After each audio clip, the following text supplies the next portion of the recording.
से 55 मंडल एकमात्र विकल्प भद्रक लोकसभा जहाँकि फाइट करें ना कांग्रेस अंतबाबू अमानत रहा मुझे आपण मध्यम जन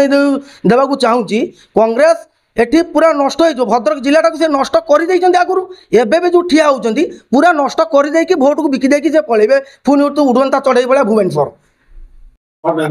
आम अंतबाबू को लोकसभा प्रार्थित्व को विरोध करुचु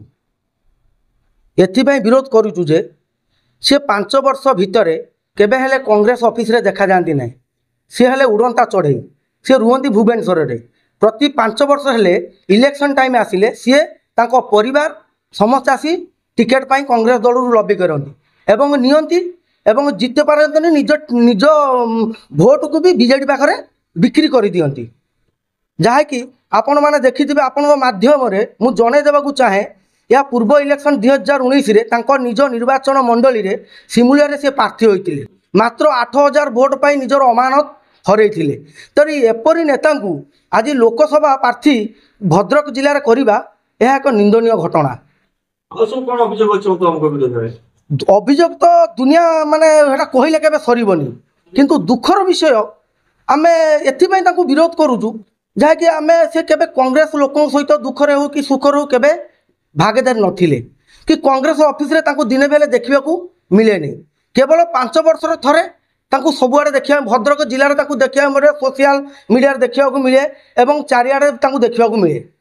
किंतु 5 वर्ष पूर्व तांको देखा केबे मिले ना सहमति भितर प्रार्थी चयन करा आज्ञा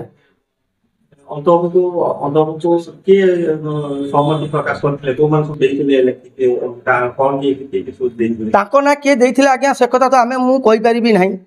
किंतु आमे निवेदन करूचु श्री श्री पीसी सभापति शरद पट्टनायक एवं ओडिशा प्रभारी डॉक्टर अजय कुमार को आउ थे लोकसभा प्रार्थी की पुनर्विचार करी 55 तांको प्रार्थित्व को खारज करी 55 मंडल को कैंडिडेट लोकसभा प्रार्थी करा जाऊ से कांग्रेस दुखरे सुखरे लोकों पाखरे अच्छी सबु बेले से माने फील्ड रे अच्छी